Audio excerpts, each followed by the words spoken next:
My son sold his house and gave his wife $850,000 to spend on whatever she desired.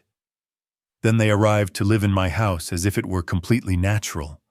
I refused, and my daughter-in-law struck me right in front of the neighbors.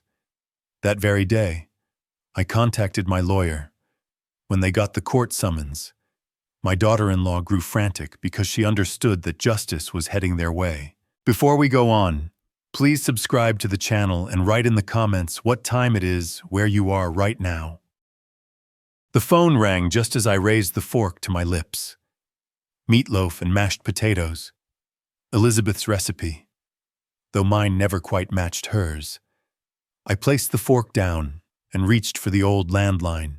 Dad, I have fantastic news. We sold the house for $850,000. Ethan's voice buzzed with forced excitement. I almost choked on the bite I had just swallowed. Ethan, Wait. What, you sold the house, can you believe it, $850,000? The market is unbelievable right now. We got far more than we hoped for. The fork slipped from my fingers, clanging against the plate. Something icy settled in my stomach, unrelated to the meal. Son, I do not understand. When did you sell it? You never told me. It happened quickly, Dad. Really quickly. These buyers offered cash, no inspection required. We could not turn it down. I stood up, carrying the phone toward the living room. My legs felt shaky. Ethan, where will you live now? A pause.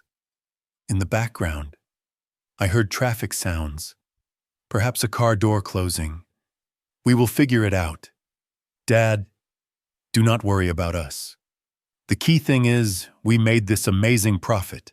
But Ethan, that was your home. You and Laura just bought it 5 years ago. Right.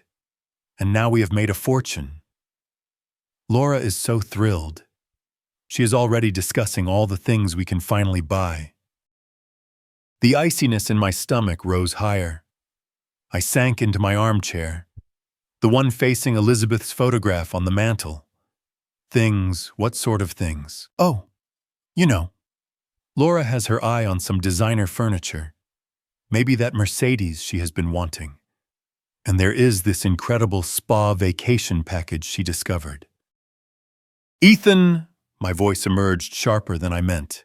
What about the $450,000 I gave you for that house? Silence. Long enough that I thought the call might have dropped. Dad, I am here, son. Look, Dad, you gave us that money. Now it is our money. We can do what we want with it. The words struck me like a physical hit. I stared at Elizabeth's smiling face in the silver frame, recalling how she had always said Ethan had a good heart. Just needed direction. Our money. Ethan, that was a loan. We discussed it. Did we? I do not remember signing any loan papers. My hand shook as I held the receiver. You did not need to sign papers. You are my son. You promised you would pay me back when you could. Ethan's laugh sounded nothing like the boy I had raised. Dad, that was just talk. You know how these family matters go. Besides, you do not need the money. You have that big house, your pension, Mom's life insurance. Ethan, I trusted you, and you should be happy for us. Your son is finally advancing in life. Is that not what parents want? I stood again, walking to my study. The receiver cord stretched to its limit. My desk drawer stuck. It always did. But I yanked it open and pulled out the manila folder I kept there. Ethan, I have the bank records right here. $450,000 withdrawn from my retirement account in June 2020.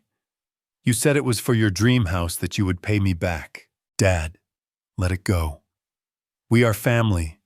Family helps each other, help each other. What about helping me? What about honoring your word? Look, I have to go.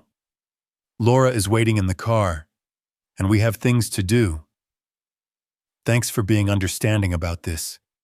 Ethan. Wait. The dial tone hummed in my ear.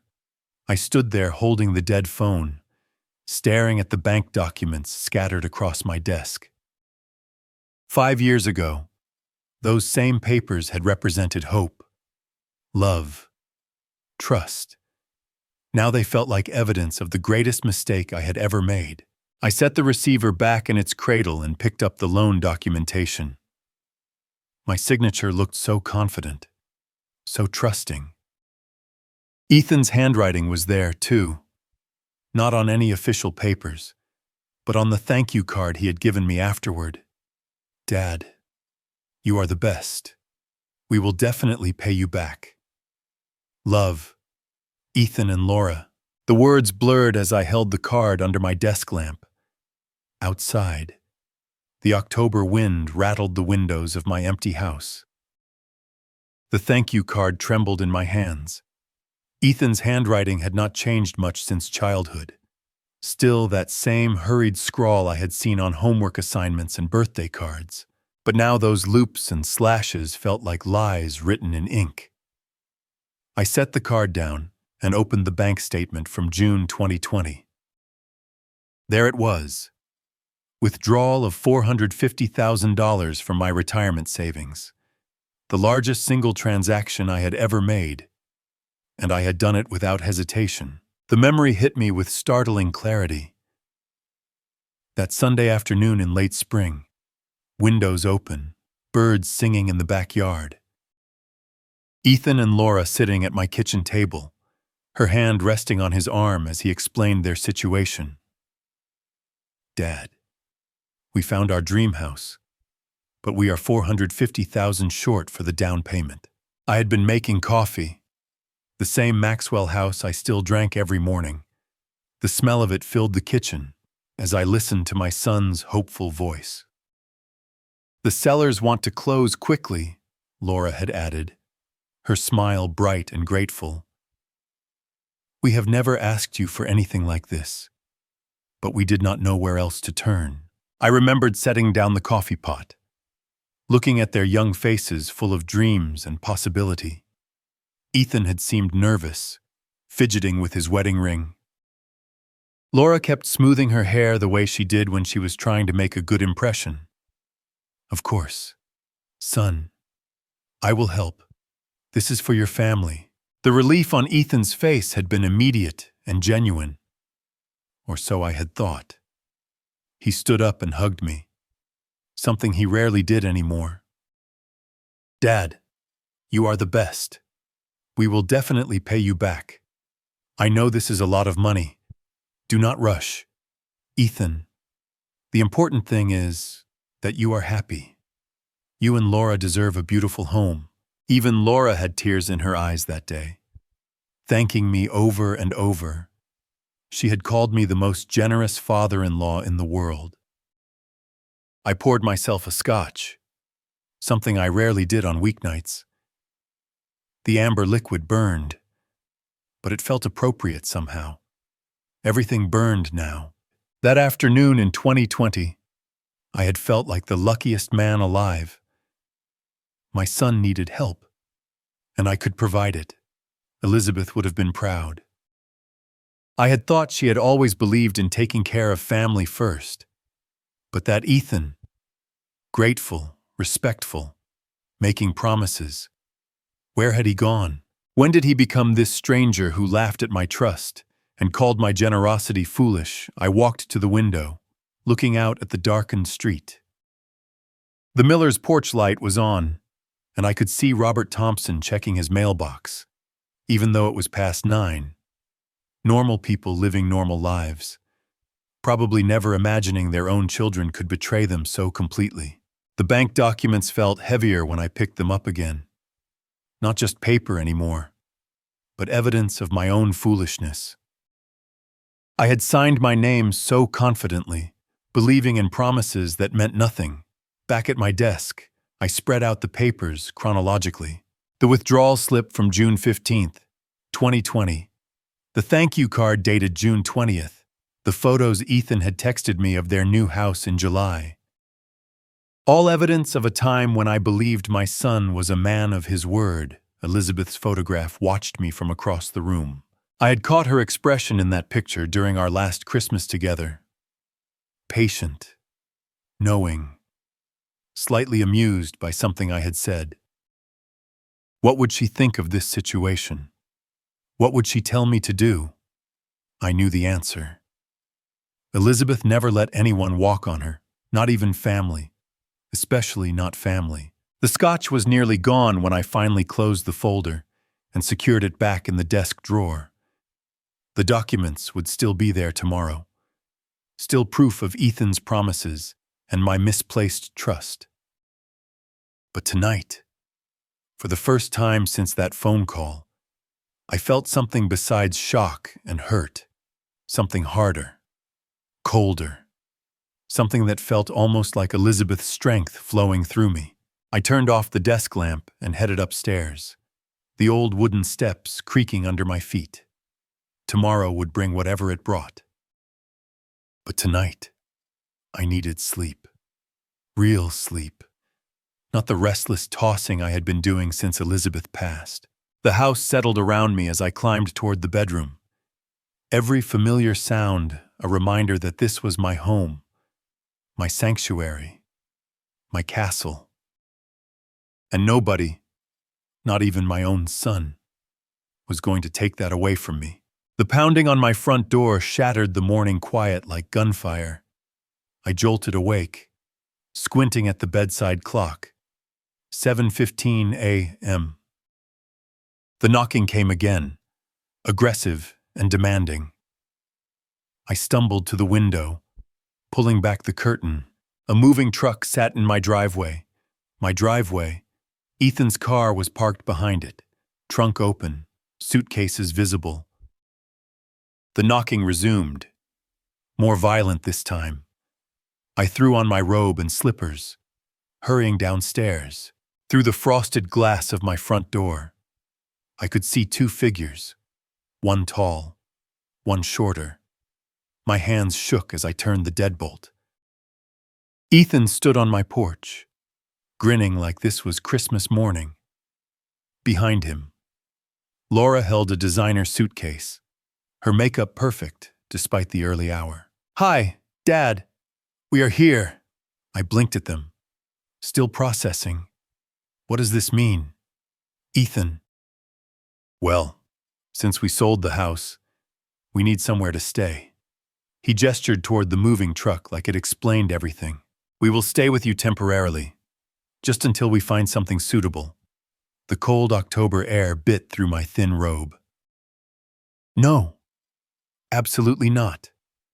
You do not belong here." Ethan's smile faltered for just a moment. "Dad, do not be selfish. You have this big house, and we are your family."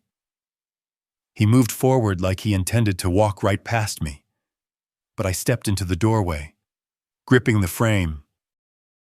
"This is my home. You made your choices, our choices." Laura's voice was sharp as broken glass. "We are family. Family helps each other in times of need." I stared at her perfectly styled hair, her expensive jacket, the diamond earrings catching the morning light. "Times of need, you just sold a house for $850,000. That money is already allocated," Ethan said, his tone turning cold. "Laura has needs. Dad, important needs. More important than having a place to live." From across the street, I noticed Robert Thompson in his front yard, pretending to check his morning paper, but clearly listening. Mrs. Garcia's curtains twitched at her window. "Dad, you are being unreasonable." Ethan's voice carried across the quiet neighborhood. "We are not asking for charity.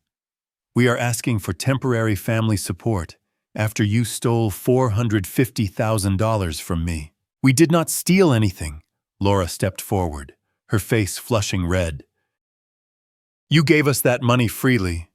It was a loan." "Where's the paperwork?" Ethan challenged. "Show me the signed loan documents." The morning was getting colder, and I pulled my robe tighter. More neighbors were visible now. The Millers had stopped their morning walk, standing near their mailbox and watching. "You know, there are no papers," I said quietly. I trusted my own son. "Well, maybe you should not be so trusting," Laura snapped. "Maybe you should have thought harder before making promises you would regret." "Laura, that is enough," Ethan said. But he did not sound sorry. He sounded tired. "No, it is not enough." She turned back to me, her voice rising. "You are a selfish old man sitting in this huge house all alone. We are young. We have our whole lives ahead of us. And you want us to suffer because of your buyer's remorse." Robert had moved closer now, no longer pretending to read his paper. Other neighbors were emerging, people walking dogs, checking mailboxes, all of them drawn to the commotion. "I want you to leave my property," I said, my voice steadier than I felt. "Dad, you will regret this decision," Ethan said. The mask was completely off now. No more fake smiles, no more cheerful manipulation. Family is supposed to stick together. When you are old and sick and need help, remember this moment. "Is that a threat?" "Son, it is reality." "Dad, you are not getting any younger." Laura stepped even closer, close enough that I could smell her expensive perfume. "You will change your mind. You will come begging us to come back. And maybe we will consider it. Get off my property." That is when she slapped me. The sound cracked across the morning air like a whip. My head snapped back, my cheek stinging, and I stumbled against the doorframe. The humiliation burned worse than the physical pain. Robert dropped his newspaper and stepped forward. "Hey, that is enough." Ethan grabbed Laura's arm, pulling her back toward the car. "Come on, we are done here. You will regret your greed," Laura shouted over her shoulder as Ethan dragged her away. "You will regret being such a selfish, bitter old man." They threw their suitcases into the trunk, Ethan slamming it so hard the whole car shook. The moving truck driver, who had been sitting in his cab during the entire confrontation, started his engine. As they drove away, tires squealing against the asphalt, Robert approached with concern written across his weathered face. I touched my stinging cheek, aware that half the neighborhood had just witnessed my son's wife assault me on my own front porch. The morning air felt even colder now, but I remained standing in my doorway, watching their car disappear around the corner. Robert approached slowly, his weathered face creased with concern. Behind him, other neighbors lingered. Mrs.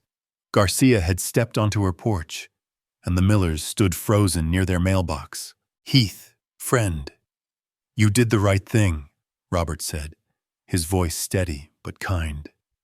"Do not let them make you doubt yourself." I touched my cheek where Laura's hand had landed. The sting was already fading, but the humiliation burned deeper. 38 years of raising Ethan, of giving him everything I could. And this was how it ended. His wife striking me in front of my neighbors. "Did you see what happened?" I asked Robert, though I knew he had. "Every bit of it. So did James Carter over there and the Millers. If you need witnesses to what that woman did, you have got them." James Carter raised his hand in a small wave from his driveway, his expression grim but supportive. Mrs. Garcia nodded from her porch, her usual morning smile replaced by something fiercer. "That boy of yours was out of line," Robert continued, glancing toward the street where Ethan's car had disappeared. "And his wife, well, that was assault, plain and simple. Assault." The word hung in the cool morning air like a verdict. I had been thinking of it as a slap, a moment of lost temper. But Robert was right. In the eyes of the law, Laura had committed assault, I raised him better than this. I said more to myself than to Robert. Sometimes kids go wrong despite good raising. It happens to the best of families. The question now is what you plan to do about it. What did I plan to do? 24 hours ago, I had been a peaceful widower enjoying his quiet retirement. Now I was a man who had been threatened and struck by his own family. Robert, I need to think. Get my bearings. Of course you do. But Heath, if you decide to press charges or take legal action, you will have support. This neighborhood has your back. The Millers walked closer, their morning exercise clothes damp with October dew. Heath, we are so sorry, Mrs. Miller said. We heard the whole thing. That young woman had no right. No right at all.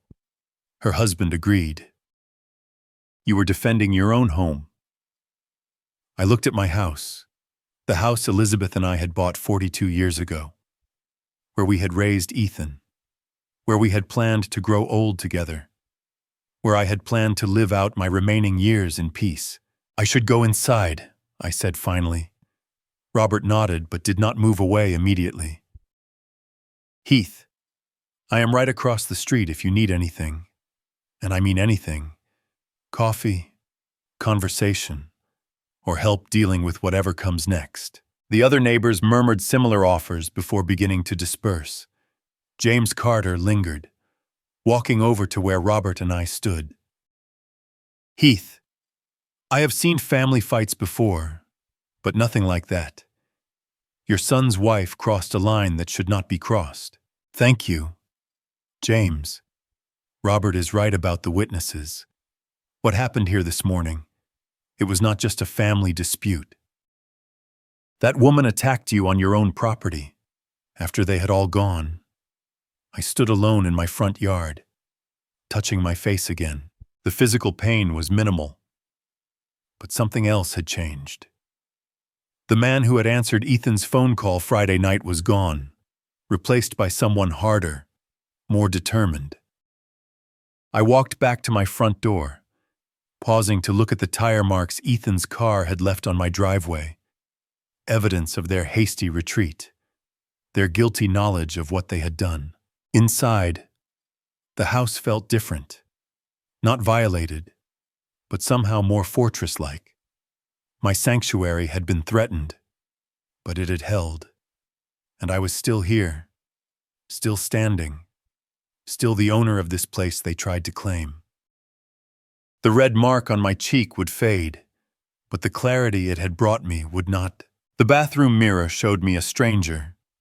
Not the defeated old man Ethan probably expected, but someone with steel in his eyes and a red handprint on his left cheek, like a badge of war. I touched the tender skin gently. Laura's ring had left a small scratch near my ear. Evidence, I realized. Proof of what she had done. But I needed more than evidence of assault. I needed strategy. Walking to my study, I felt different, steadier, more focused than I had been since Elizabeth's death 2 years ago. The morning's humiliation had burned away something soft in me, revealing the engineer I had always been underneath. Methodical, practical, uncompromising when it came to solving problems. Ethan was a problem that needed solving. I settled into my favorite armchair and opened the desk drawer where I kept important documents. My filing system was alphabetical and precise. Habits from 40 years of engineering work. Under E for Ethan, I found the folder I was looking for. The loan agreement was exactly where I had left it in a manila envelope marked Ethan House Loan 2020. I pulled it out carefully, handling the papers like the legal weapons they were. Elizabeth's photograph watched me from the desk, her smile encouraging. She had always said I was too trusting when it came to family, too willing to give without protecting myself. Fight for justice. Heath, she had told me once during a dispute with a contractor. Being nice does not mean being weak. Time to stop being nice. The contract was 10 pages long. typed on Benjamin Hayes's official letterhead. I put on my reading glasses and examined every clause, every paragraph, every word that Ethan had agreed to when he signed his name 5 years ago. Principal amount, $450,000.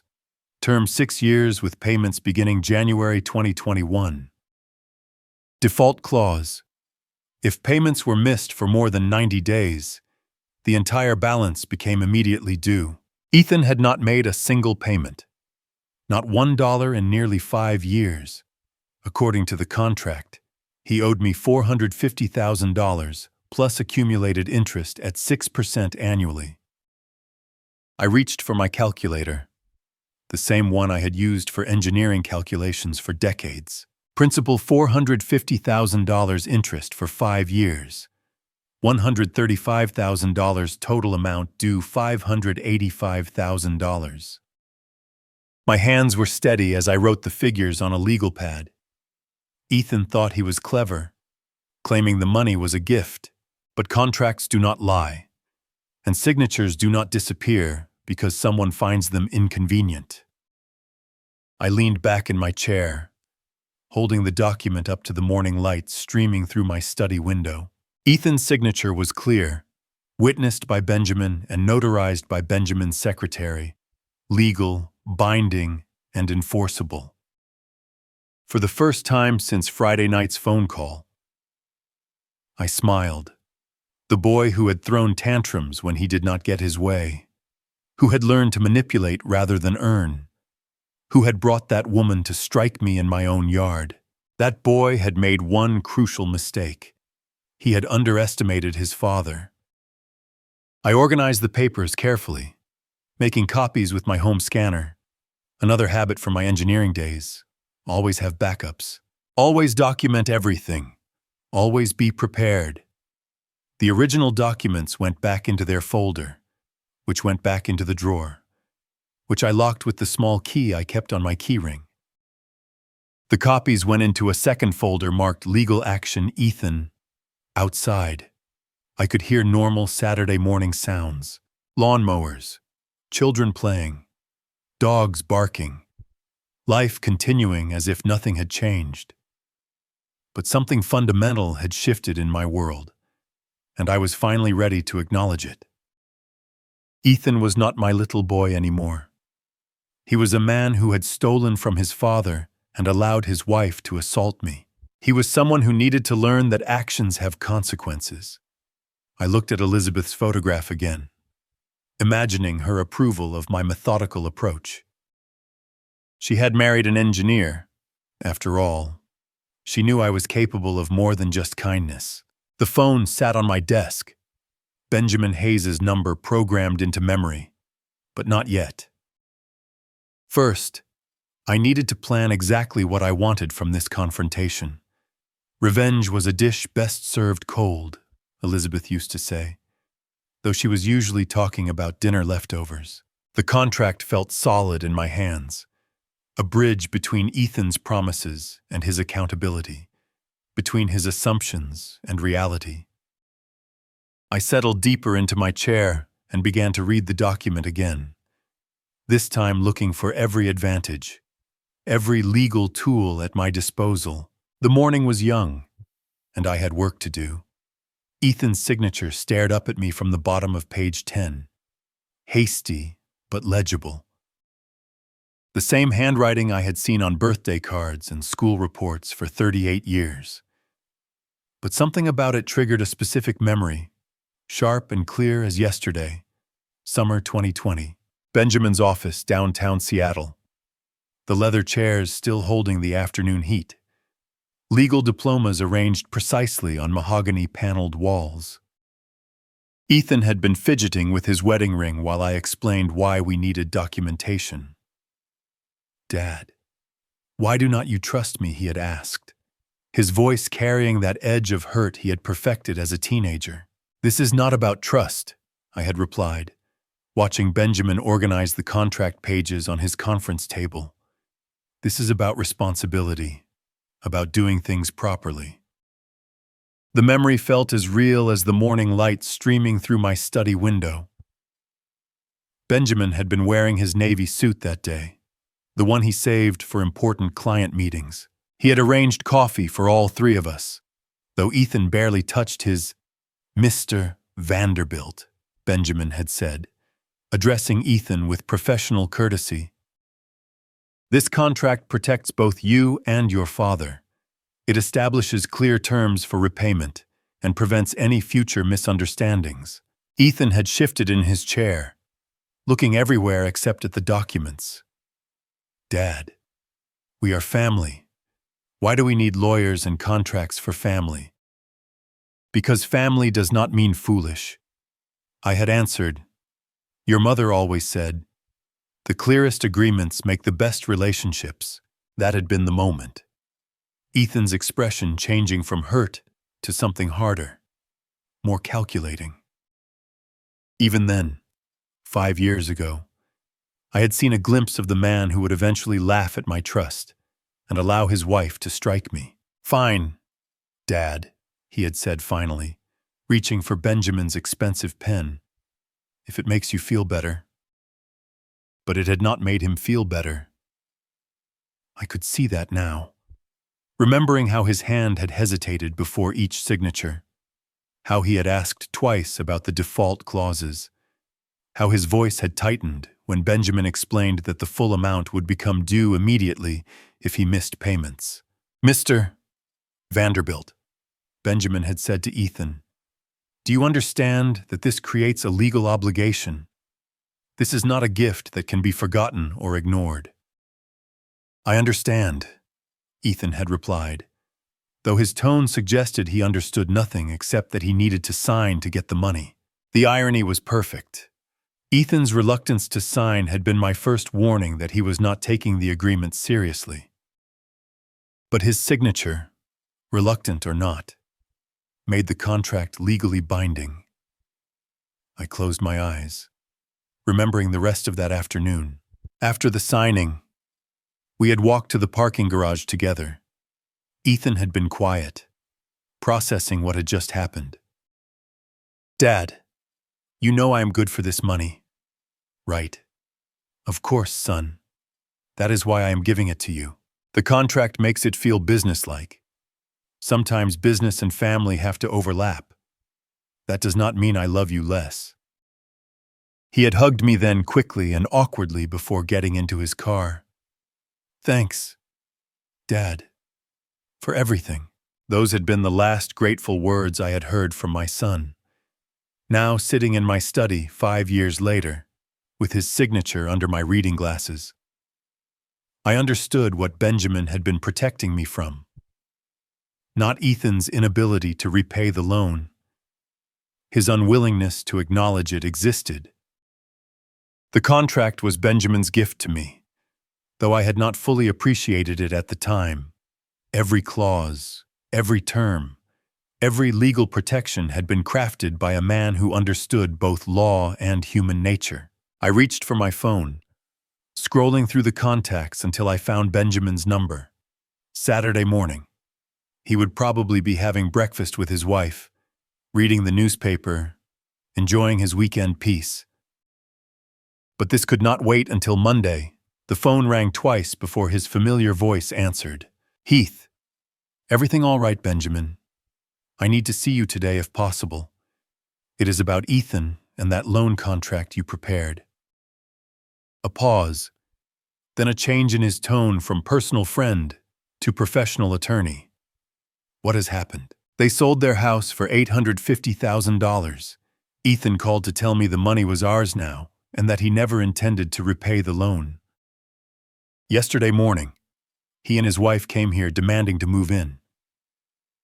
When I refused, she struck me. She struck me in front of witnesses. Benjamin, I need to know my legal options. Another pause, longer this time. When Benjamin spoke again, his voice was granite hard. Heath, I can meet you at my office in 2 hours and bring that contract with you. All of it. The whole thing. Every page. Every signature. Every witness mark. It is time your son learned what his signature actually means. After hanging up, I sat back in my chair and looked at Elizabeth's photograph. She was smiling in that picture, the way she did when she was proud of a decision I had made. The contract felt heavier in my hands now, not just paper and ink, but justice waiting to be served. 2 hours had passed since I had spoken with Benjamin. The contract lay spread across my desk like a battle plan, each clause now familiar as my own name. I had eaten a quiet lunch, organized my thoughts, and prepared for what came next. At exactly 2:30, I dialed Benjamin's office number from memory. "Heath, I have been expecting your call." Benjamin's voice was crisp, professional. "I have had time to review our conversation and pull your file. Are you ready to proceed? More than ready." "Good. Let me be clear about your legal position. When Ethan sold that house, he triggered the acceleration clause in your loan agreement. The entire principal becomes immediately due plus accrued interest at 6% annually." I pulled my calculator closer, though I had already run the numbers twice. "How much exactly?" $450,000 in principal plus $135,000 in accumulated interest. Ethan owes you $585,000 as of today. The figure hit me like cold water. Ethan had stolen from me, then sold the security for my loan, then demanded to live in my house, and now he owed me more money than he had ever seen in his life. What about the assault? Separate civil action. With witness testimony from Robert and your other neighbors, we can seek damages for the physical attack, emotional distress, and public humiliation. An elderly victim being struck by a family member. That is significant. Benjamin's voice carried the satisfaction of a craftsman discussing quality work. "Heath, your son made every possible legal mistake. He has violated a contract, sold collateral without permission, and allowed his wife to assault the creditor. It is almost impressive in its stupidity. What is our first move? Two-step approach. First, I will send a formal demand letter via certified mail, giving him 10 days to pay the full amount. When he inevitably refuses or ignores it, we file in circuit court for contract enforcement and civil damages." I leaned back in my chair, feeling something I had not experienced since Elizabeth died, the deep satisfaction of having a plan that would work. "How quickly can this happen?" "Demand letter goes out tomorrow. If Ethan's as foolish as he sounds, we will have our court filing ready within 2 weeks. The beauty of contract law is its simplicity. He signed it. He owes it. The end. Benjamin, I need to ask about costs. Heath, we have been friends for 25 years. I am taking this on contingency plus expenses. When we win, and we will win, I take 30% of recovery. If somehow we lose, you owe me nothing." The relief was immediate and profound. Benjamin understood this was not just about money. It was about justice, dignity, and teaching a lesson that was decades overdue. "There is something else," I said, remembering Ethan's dismissive laugh during our Friday call. "He thinks I am too old and weak to fight back. He is counting on me being the same pushover I have always been. Then he is about to learn that even patient men have limits. Heath, your documentation is perfect. Your case is ironclad, and your son is about to discover that legal contracts are not suggestions." After hanging up, I sat quietly in my study, looking at the contract with new appreciation. What had seemed like simple paperwork 5 years ago was now a loaded weapon, cocked and ready to fire. The afternoon light was shifting, casting longer shadows across my desk. Ethan was probably at work, unaware that his world was about to change. Laura was likely spending their windfall on whatever caught her fancy, equally oblivious to what was coming. They had treated me like a fool, a resource to be exploited and discarded. But fools do not keep meticulous records, do not consult lawyers, and do not fight back with precision and planning. I opened my desk drawer and pulled out a legal pad, writing Ethan legal action at the top in my careful engineer's handwriting.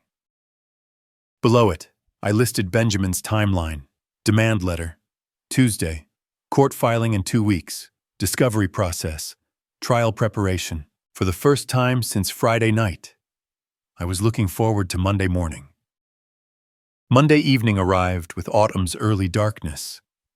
I had spent the day reviewing Benjamin's strategy, organizing documents, and preparing for what would either be Ethan's capitulation or his declaration of war. At 6:45 p.m., I dialed Ethan's number. He answered on the third ring, sounding tired and distracted. "Yeah, Dad. Ethan, I am calling to demand immediate repayment of the $450,000 loan I provided for your house purchase." Silence. Complete stunned silence. "Dad, have you completely lost your mind? What loan are you talking about?"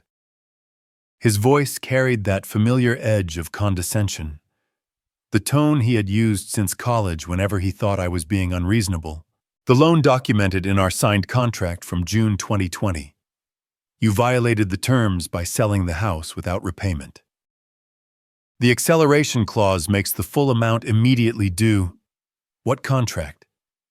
"Dad, you gave us that money as a gift.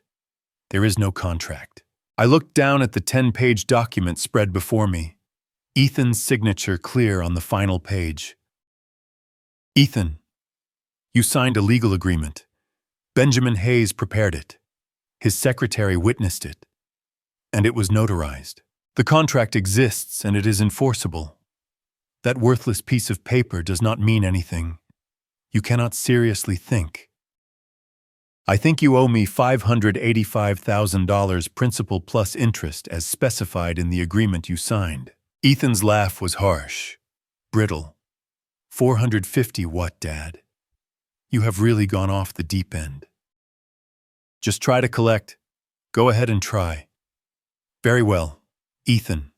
We will see you in court." The words came out calm and final. 5 years of disappointment, 2 days of planning and decades of avoiding confrontation had led to this moment.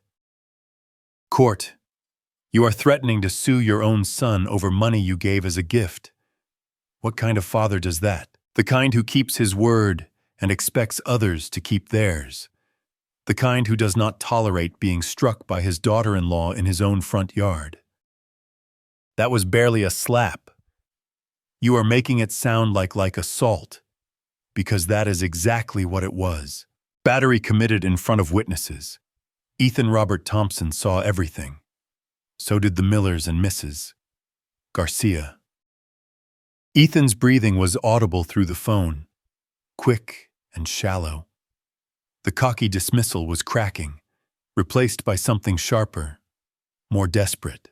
"Dad, this is insane. You are talking about destroying our family over money. You destroyed our family when you decided my generosity made me a fool. I am simply seeking legal remedy for breach of contract. I will fight you. I will get my own lawyer, and we will prove that contract is not worth the paper it is written on." "I hope you do get a lawyer.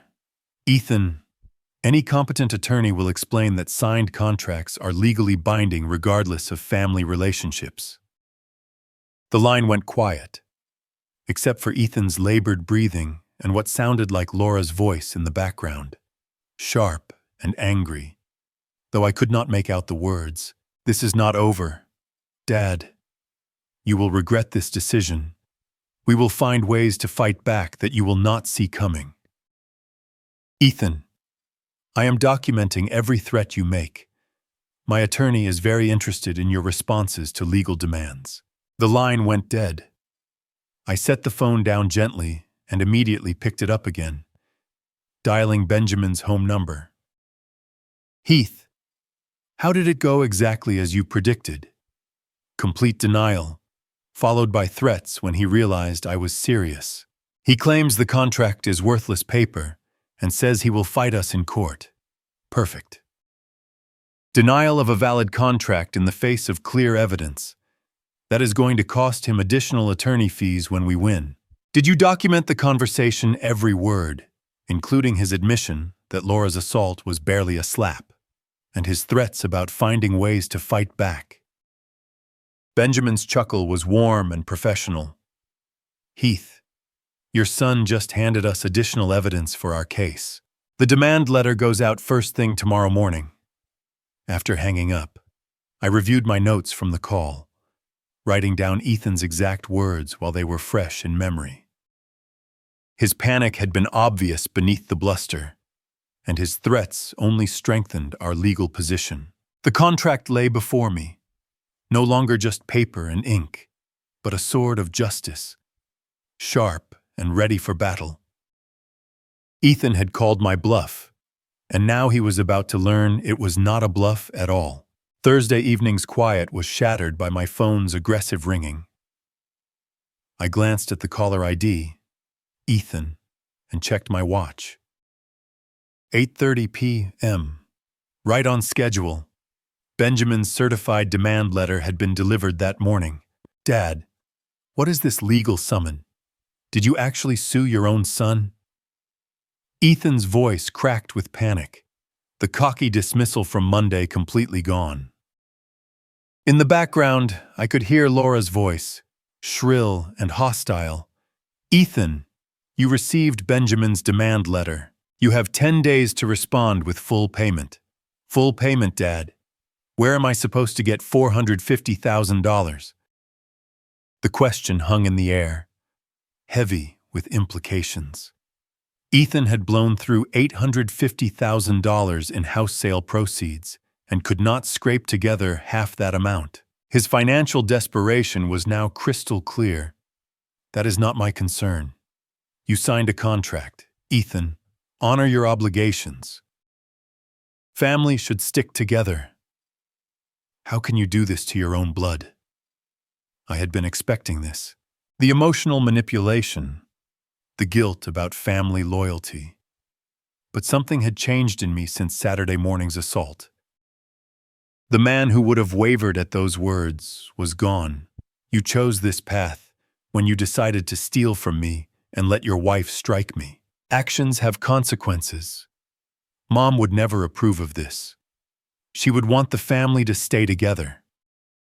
Ethan's invocation of Elizabeth's memory hit like a physical blow, but not in the way he intended. Instead of guilt, I felt a surge of protective anger. Your mother would be appalled by your behavior. She believed in integrity. Ethan, in keeping promises and treating people with respect. It was just a slap. Nothing serious. You are making it sound like attempted murder. There it was. Ethan's admission recorded and documented that the assault had occurred. Benjamin would be very interested in this particular confession. Tell me, Ethan, would you allow someone to slap your mother and call it nothing serious? Silence. Then the sound of heated whispering. Laura's voice became clearer, more aggressive. Give me that phone, I heard her demand, then shouting toward the receiver. You selfish old man. You are destroying this family over money. Mrs. Vanderbilt, I said formally. Your voice is being recorded. Continue making threats if you would like them documented for court proceedings. The phone was apparently jerked away from Laura. Ethan's voice returning, but shakier now. Dad, please, we can work this out. Family to family. No lawyers, no courts. Just us talking like reasonable people. We had that conversation Monday. You called the contract worthless paper and threatened to fight me in court. Now you are getting exactly what you asked for. You will regret this. We will find ways to stop you. Ways you will not see coming. Ethan, I am documenting every threat you make. Each hostile word becomes additional evidence in our civil case. Civil case assault and battery, intentional infliction of emotional distress, and now intimidation of a witness. Your wife struck me in front of multiple neighbors, and you are threatening retaliation for pursuing legal remedies. The breathing on the other end became rapid, panicked. Ethan was finally understanding the full scope of his legal exposure. Dad, we do not have that kind of money. Even if we wanted to pay, which we do not, we cannot. Then you will need to figure out how to liquidate assets. Ethan, sell Laura's Mercedes, her jewelry, whatever you bought with my money, or the court will do it for you. This is blackmail. This is contract enforcement. There is a significant legal difference. More background shouting from Laura. Then Ethan's voice strained and desperate. Fine. If you want to tear this family apart, you have succeeded. When this is over, you will never see us again. I am looking forward to that outcome. The line went dead. I immediately dialed Benjamin's number, my hands steady, despite the adrenaline coursing through me. Heath, I take it Ethan received our letter. Complete panic followed by manipulation attempts followed by threats. He admitted the assault occurred, said they do not have the money, and threatened retaliation for pursuing legal action. Outstanding. Panic means he consulted a lawyer who explained his actual legal position. The threats give us additional civil causes of action. How do you feel? I looked at my neat handwriting documenting Ethan's panic and desperation, then at Elizabeth's photograph, smiling encouragingly from the desk. Benjamin, I feel like a man who has finally stopped being pushed around. Good, because tomorrow we file everything in court. Ethan is about to learn that some mistakes cannot be undone with charm and manipulation. After hanging up, I sat in my study, reviewing the evening's notes. Ethan's transformation from arrogance to panic had been swift and complete. The reality of legal consequences was finally penetrating his entitled worldview. Justice, I reflected, was a patient teacher, but its lessons, once delivered, were never forgotten. Friday morning brought unseasonable warmth, and Robert Thompson to my front door, coffee mug in hand, and concern etched across his weathered face. Heath, I hope you do not mind me stopping by. I have been thinking about what happened last weekend. I invited him in, grateful for the company. The house had felt different since I had started the legal proceedings, not lonely, but expectant, like a theater before the curtain rises. Robert, I appreciate you checking on me. Actually, I wanted you to know something. The whole neighborhood is talking about what your son and his wife did, and not in a good way for them. We settled in my kitchen, the same spot where Ethan had once sat begging for money with promises he never intended to keep. What kind of talk? Robert sipped his coffee thoughtfully. Well, Mrs. Garcia saw the moving truck Saturday morning. She was getting her newspaper when she heard the shouting. By the time that woman slapped you, half the street was watching. I had known there were witnesses, but I had not realized how public the spectacle had become.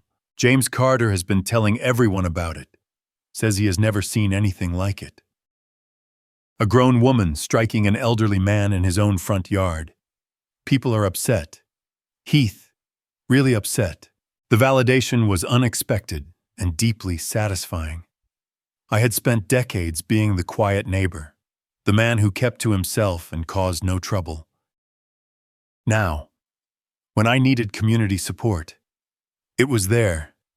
Robert, I need to tell you something. I filed a lawsuit against Ethan, contract violation and civil damages for the assault.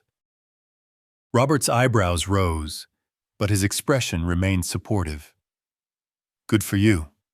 About time someone held that boy accountable. I might need witnesses, people who saw what happened Saturday morning. You will have them. Mrs. Garcia has already said she would testify if needed. So have the Millers. And James Carter is practically volunteering himself. None of us liked seeing you treated that way, A knock at the door interrupted us. Through the window, I could see Mrs. Garcia holding a covered dish. "Heath, dear, I brought you some soup," she said when I opened the door. Her usual gentle demeanor was replaced by something fiercer. "I heard about the legal troubles with your son. News travels fast in this neighborhood. It should. What that woman did to you was shameful. Robert told me you might need witnesses for court." Mrs. Garcia's offer came without hesitation. Her moral clarity refreshing after weeks of Ethan's manipulation and lies. "I appreciate that, Mrs. Garcia, more than you know. That boy of yours needs to learn some respect, and his wife needs to learn you do not strike your elders, especially not in public like that."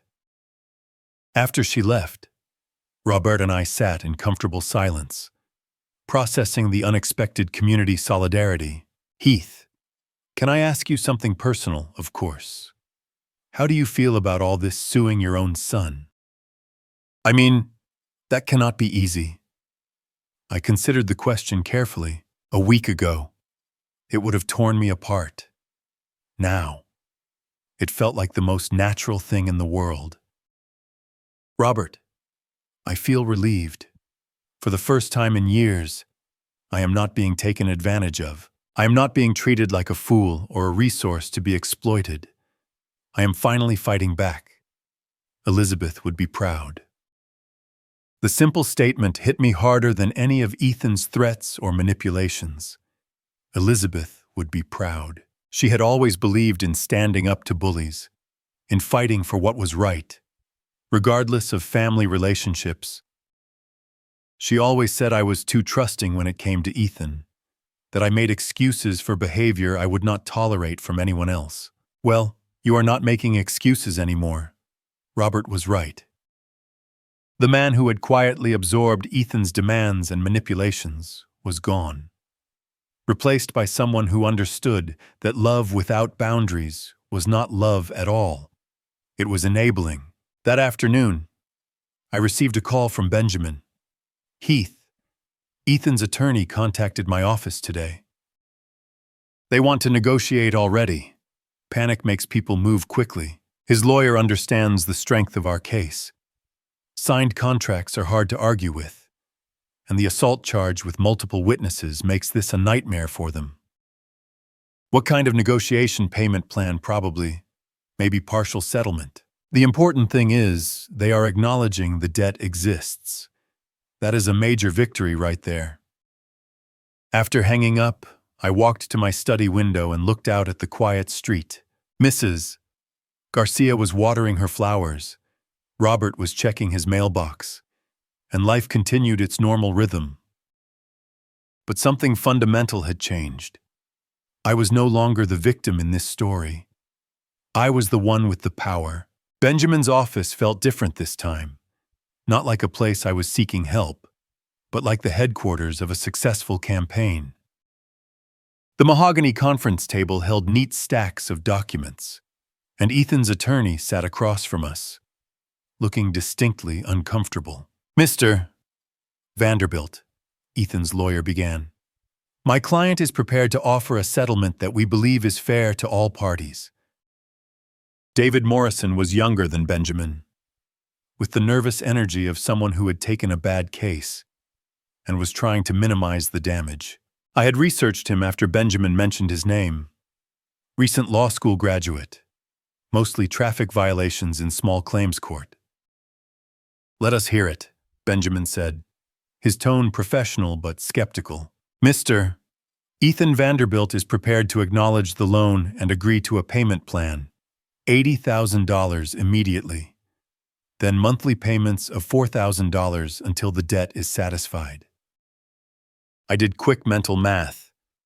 At that rate, it would take 11 years to pay off the principal, not counting interest. I was 72 years old.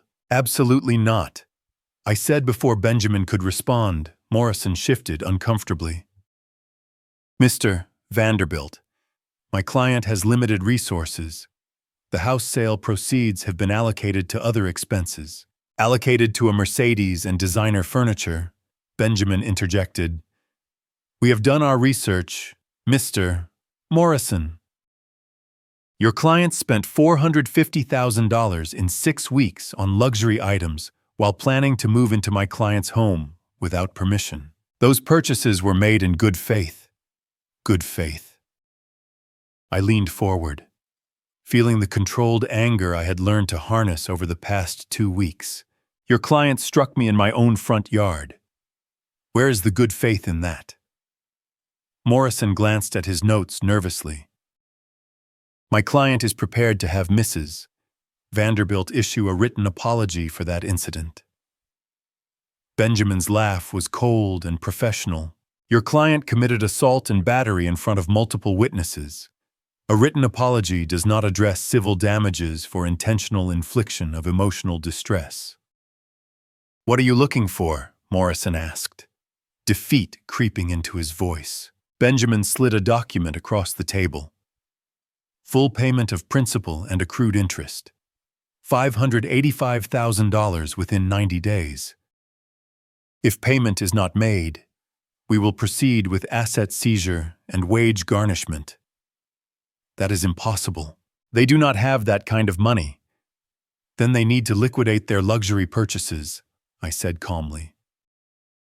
Sell the Mercedes, return the designer furniture, liquidate whatever assets they bought with my money. Morrison read Benjamin's document, his face growing paler with each paragraph.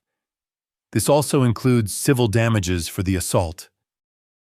$75,000 for assault, emotional distress, and public humiliation. Very reasonable considering the circumstances. So you are demanding $660,000 total. We are demanding justice, I said.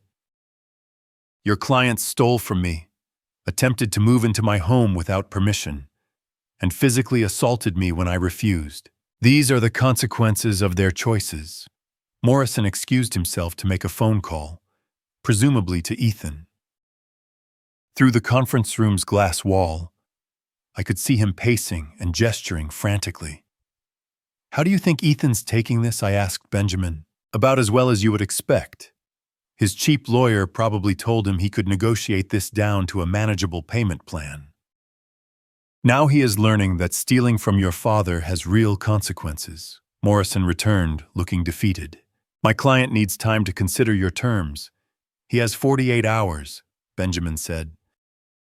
After that, we proceed with full legal action, including asset seizure and wage garnishment. The Washington court system is very efficient when it comes to contract enforcement.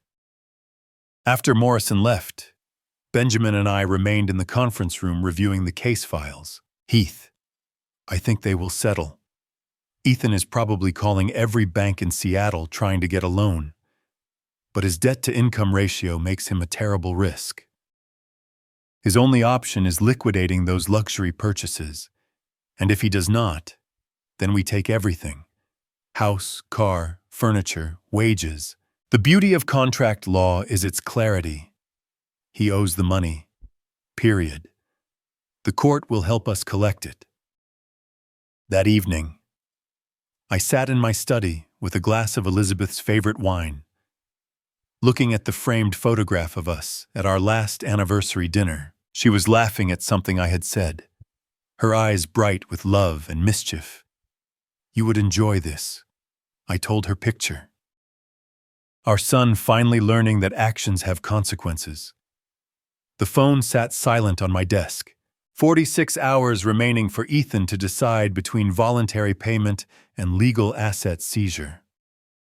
For the first time in 2 weeks, I was genuinely curious to see what choice he would make. The call came at exactly 5:47 p.m. on the second day.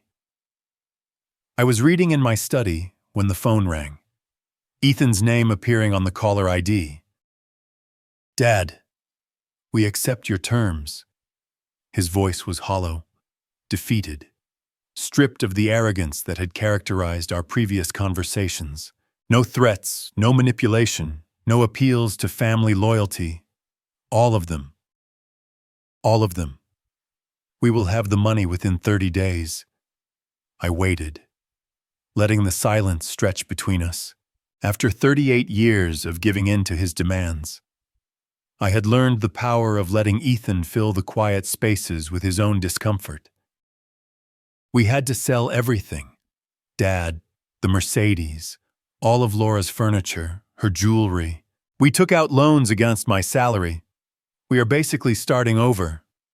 Good, I said simply. Good. That is all you have to say. The old Ethan was trying to surface, the one who expected sympathy even when facing consequences for his own actions. But I was no longer the man who provided it. Ethan, you stole from me, demanded to live in my house, and allowed your wife to assault me. Starting over seems like appropriate justice. She wants to apologize for hitting you. I will accept her written apology as specified in the settlement agreement.